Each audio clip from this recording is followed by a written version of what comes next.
大家好，我是丽姐，欢迎大家来听相亲故事，感谢大家的订阅。今天给大家讲一个故事，说出来可能有人不信，但这确实是发生在我们红娘工作室的真实案例。这个故事讲的是一位大龄农村矮胖女人和一位台湾帅哥的相亲经历，真是一波三折，惊喜连连。我们的女主角叫小芳，今年32岁，来自湖南农村。小芳身高只有1.55米，体重却有65公斤，属于那种矮矮胖胖的身材。她的相貌也比较普通，皮肤黝黑，一双小眼睛，鼻子有点塌，嘴巴偏大。不过小芳的性格特别好，笑起来很有感染力，而且非常勤劳能干。小芳从小家境不好，初中毕业就外出打工了。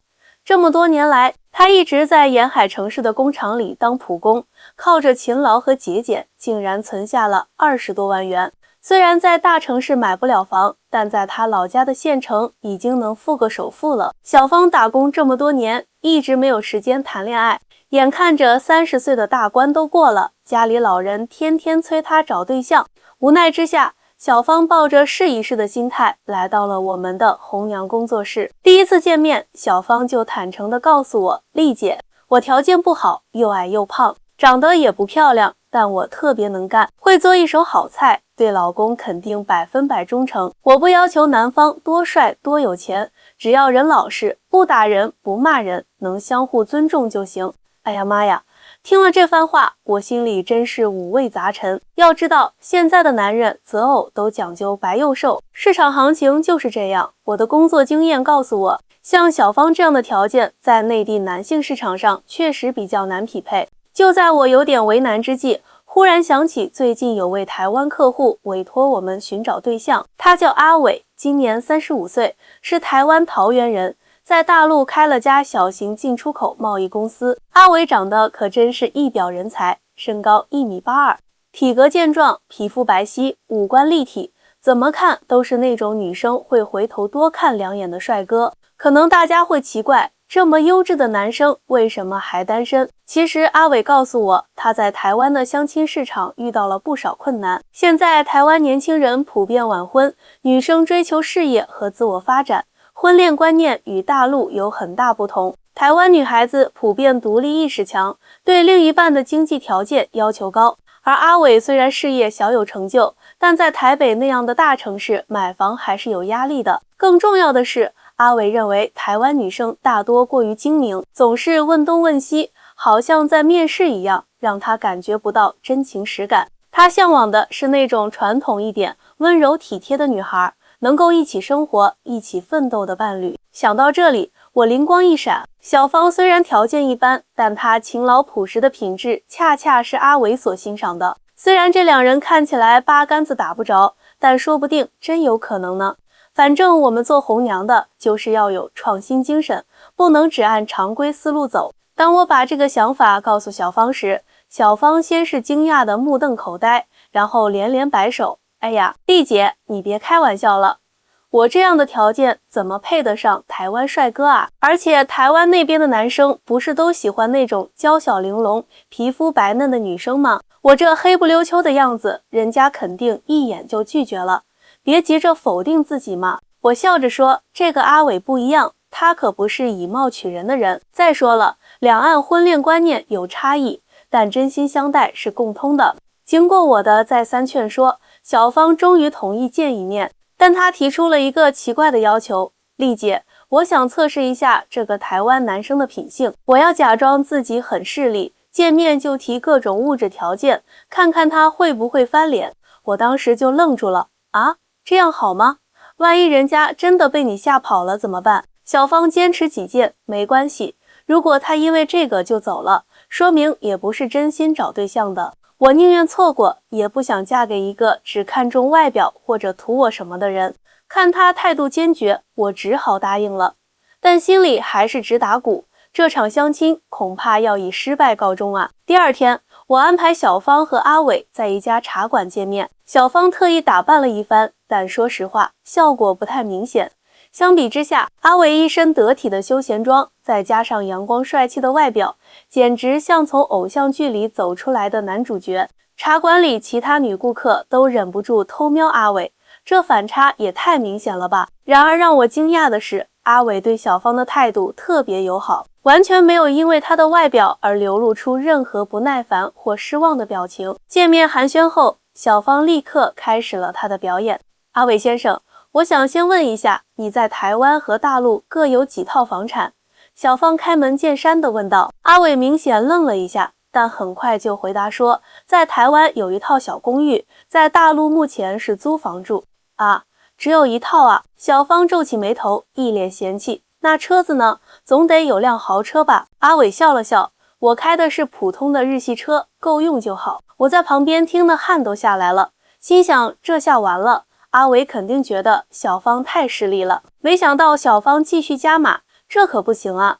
我这个人条件虽然一般，但对物质要求很高的。我未来的老公必须在大陆和台湾各有一套房，还得有辆豪车，而且彩礼不能少于50万。每个月还要给我1万零花钱。天啊，我差点从椅子上滑下来。小芳，你演过头了吧？这哪是测试人品，简直是在逼人走啊！我偷偷看了阿伟一眼，预计他马上就会拂袖而去。谁知阿伟先是愣了几秒，然后竟然哈哈大笑起来。小芳，你真的很有趣。阿伟用他那带着台湾口音的普通话说道，我看你是在考验我吧。没关系，我能理解。其实物质条件是可以一起创造的，如果两个人真心相爱，这些都不是问题。我和小芳都惊呆了，这反应太出人意料了。小芳一时不知所措，支支吾吾说不出话来。阿伟继续说，我来大陆寻找对象，不是为了找个漂亮花瓶，而是想找个真心相处、相互扶持的伴侣。你看起来很真诚，虽然刚才那些要求有点夸张，但我能感觉到你是个善良的人。这时，小芳突然红了眼眶，对不起，我刚才是故意那样说的，我就是想测试一下你会不会因为物质条件就看不起人。我知道，阿伟温柔地说，你的眼神骗不了人。那一刻，我看到小芳和阿伟之间似乎有什么东西在悄悄萌芽。接下来的谈话变得轻松愉快，他们聊了各自的工作、家庭和兴趣爱好。阿伟说起台湾的风土人情，小芳则分享了她在工厂的各种趣事。2个小时过去了，我原本担心的尴尬局面根本没有出现。小芳的朴实无华和阿伟的温文尔雅形成了奇妙的互补，他们聊得非常投机。第一次相亲结束后，令我没想到的是，阿伟主动要了小芳的联系方式，表示希望继续了解。我暗自为小芳高兴，但心里也犯嘀咕，这2人条件差距这么大，真的有可能吗？接下来几天，阿伟几乎每天都会约小芳出去，他们去公园散步，去夜市品尝小吃，甚至一起去菜市场买菜做饭。我从小芳那里得知，阿伟特别欣赏她的厨艺和生活能力，而小芳则被阿伟的绅士风度和真诚态度所打动。有一天，小芳兴冲冲地跑来找我，丽姐，你猜怎么着？阿伟说他想带我去台湾玩。啥？这么快就要去台湾见家长？我惊讶地问。不是啦，小芳红着脸解释，她说想让我看看她生活的地方，顺便介绍几个朋友给我认识。不过我心里还是有点没底。怎么了？阿伟对你这么好，你还有什么担心的？小芳叹了口气，丽姐，你说实话，我这样的条件真的配得上阿伟吗？我怕到了台湾，人家的亲友看不起我。台湾女生都那么精致，我这样的乡下妹子肯定会被嘲笑的。我拍拍她的肩膀，傻丫头，你别小看自己。两岸婚恋观念确实有差异，但也没你想的那么大。台湾男生普遍比较尊重女性，注重感情交流，而不是像有些大陆男生那样把女方当成附属品。你知道吗？在台湾，家务活基本是夫妻共同分担的，男生做饭洗衣服很正常。真的吗？小芳眼睛一亮，当然了，而且虽然台湾经济发达，但晚婚和不婚现象也很严重，很多人30多岁还单身，年轻人结婚率逐年下降。相比之下，像阿伟这样愿意认真对待婚姻的男生反而更珍贵。我继续说道，还有啊，台湾和大陆虽然制度不同，但骨子里的传统文化是相通的，比如对家庭的重视，对长辈的孝顺，这些阿伟都很看重。而你恰恰在这方面表现得很好。听我这么一分析，小芳放心了不少。2周后，他真的跟阿伟一起去了台湾。小芳在台湾待了10天，回来后整个人都变了样子，不仅穿着打扮更加得体，言谈举止也有了明显的改变。丽姐，台湾太好玩了！一见面，小芳就兴奋地分享她的见闻。阿伟带我去了日月潭、阿里山，还有那个什么9份老街，简直美呆了。他的朋友们也特别热情，一点都没有看不起我的意思。那他的家人呢？见到了吗？我好奇地问。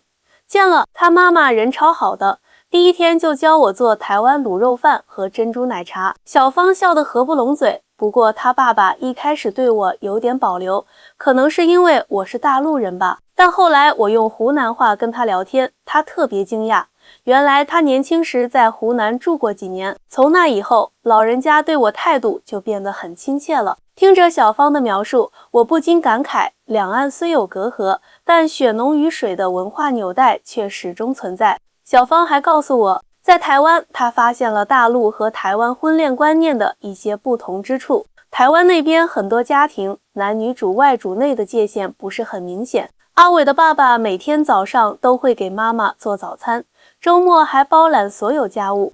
阿伟说这是他们家的传统，男人要疼爱自己的妻子，而且台湾那边结婚好像没有那么多讲究，不像我们这里彩礼、嫁妆、房子、车子一样都不能少。他们更注重2个人的感情和未来规划。小芳若有所思地说，丽姐，我以前总觉得嫁人就是找个有钱人，然后享福。现在我才明白，婚姻最重要的是2个人能一起成长，互相扶持。小芳的变化让我又惊又喜。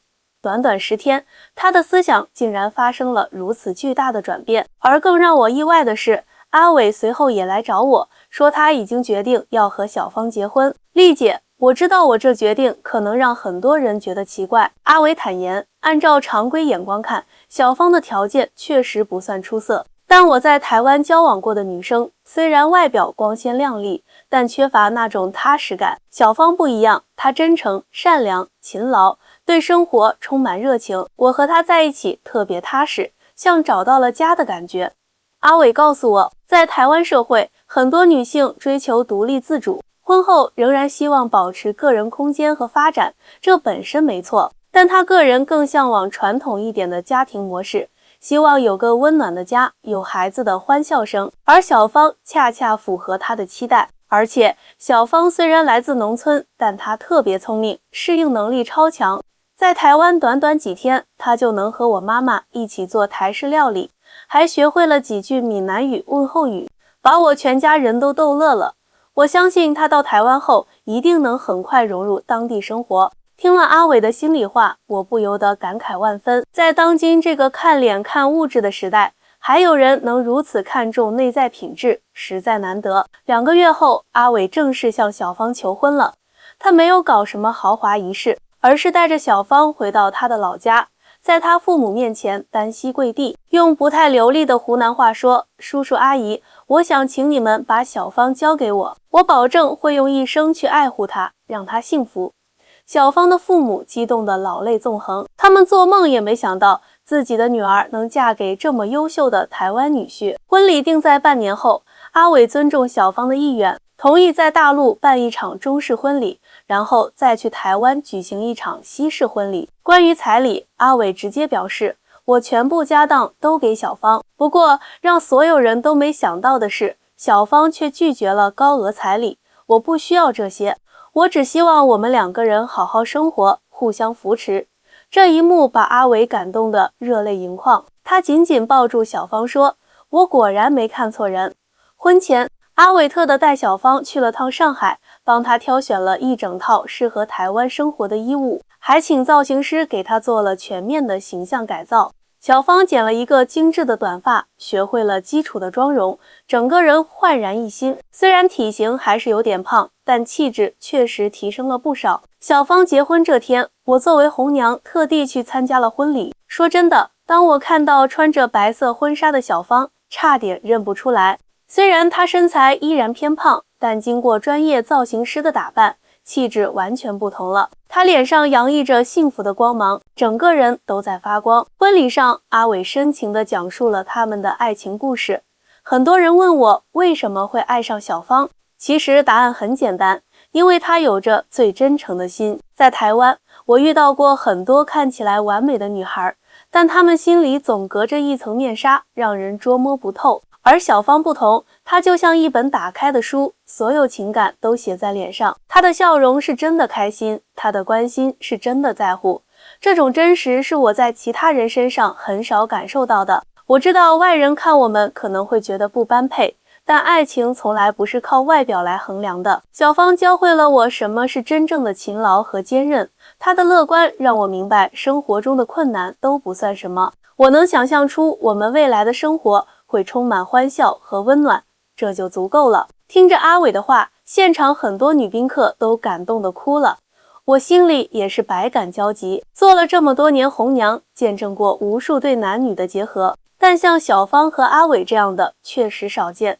婚礼后，小芳跟随阿伟去了台湾定居。我原本担心他会不适应那边的生活，但从他发来的照片和信息看，他适应得非常好。半年后的一天，小芳给我打来视频电话，兴高采烈地宣布她怀孕了。屏幕那头的小芳气色极好，皮肤也比以前白了不少，整个人散发着幸福的光芒。丽姐，我在台湾真的很开心。小芳告诉我，刚来的时候确实有点不适应，特别是语言方面。虽然大家都说中文，但很多用词和表达方式还是不一样的。比如他们说卡打掐是指银行卡，粉光是指很开心，我刚开始听得一头雾水。还有饮食习惯也不太一样，台湾菜普遍比较清淡，我一开始总觉得不够味，不过现在好了，我已经能做一手地道的台湾小吃了。阿伟的朋友们都说我做的卤肉饭比夜市的还好吃呢。小芳还告诉我，她在台湾交了不少朋友，还报名参加了社区的插花班和瑜伽课。以前在工厂上班，哪有时间学这些啊？现在生活节奏慢下来了，我才发现原来自己还有这么多兴趣。阿伟对我真的特别好，从来不让我做重活，家务活基本都是我们一起分担。他还鼓励我去学开车，说等我拿到驾照就给我买一辆小车，方便我出门。看着小芳幸福的样子，我由衷的为她高兴，但我也忍不住问了一个现实问题：阿伟的亲友们真的都能接受你吗？毕竟你们背景差异这么大。小芳笑了笑，说实话，一开始确实有些阿姨会在背后议论，觉得阿伟可以找更好的，但阿伟每次都会站出来为我说话。慢慢的，当大家发现我是真心对阿伟好，也愿意融入他们的圈子，态度就都变了。现在阿伟的妈妈几乎把我当亲女儿了，每周都会教我做不同的台湾菜。最关键的是，小芳认真的说，我和阿伟之间有共同的价值观，我们都认为家庭很重要，都愿意为对方付出。我们对未来的规划也很一致，想要2个孩子，希望能给他们幸福的童年。这些共同点比外表条件重要多了。听了小芳的话，我不禁感慨万分。作为一名从事婚恋服务多年的红娘，我见过太多因为外表条件而结合，最终却因为价值观不合而分开的例子。小芳和阿伟的故事恰恰印证了我的一个观点：真正的婚姻长久之道，不在于门当户对的外在条件，而在于灵魂层面的契合。1年后，小芳生下了一对双胞胎，一男一女。她发来的全家福照片让我忍不住感叹，这哪里还是当初那个自卑的工厂女工啊。照片中的小芳虽然身材仍然偏胖，但整个人光彩照人，举手投足间都有了台湾女性特有的那种优雅。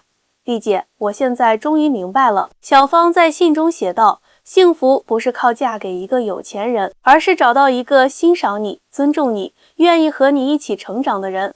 阿伟给了我物质上的安稳，但更重要的是，他给了我精神上的支持和鼓励。在台湾，我看到了不同的生活方式和价值观。这里的男性普遍比较尊重女性，女性也更加独立自主。虽然台湾经济发展水平比大陆部分城市要高，但人们对物质的追求反而没那么强烈，更注重生活品质和精神享受。我现在每天早上跟着阿伟妈妈去公园锻炼，晚上和阿伟一起看看书、聊聊天。周末我们带着孩子去郊外踏青，或者约朋友一起烤肉。这种简单而充实的生活，是我以前想都不敢想的。小芳的转变让我深受触动。她从一个自卑的农村女孩，成长为一个自信优雅的女性。这种蜕变不仅仅是外在的，更是内在的。而这一切源于她遇到了真正欣赏她的阿伟，也源于她自己勇于接受新事物、新观念的开放心态。这就是爱情的魔力。它能让一个自卑的女孩变得自信飞扬，让一段看似不可能的姻缘开花结果。它打破了地域的界限，超越了外表的束缚，创造了属于小芳和阿伟的幸福童话。各位听众朋友们，你们相信童话吗？我相信，因为我亲眼见证了小芳和阿伟这个现实版的灰姑娘故事。所以，无论你现在条件如何，都不要轻易放弃追求真爱的勇气。真心的人一定会看到你的好，真爱的力量足以跨越一切障碍。我是丽姐，今天的相亲故事就讲到这里。如果你也想找到属于自己的幸福，记得点赞、转发、收藏。我们下期再见。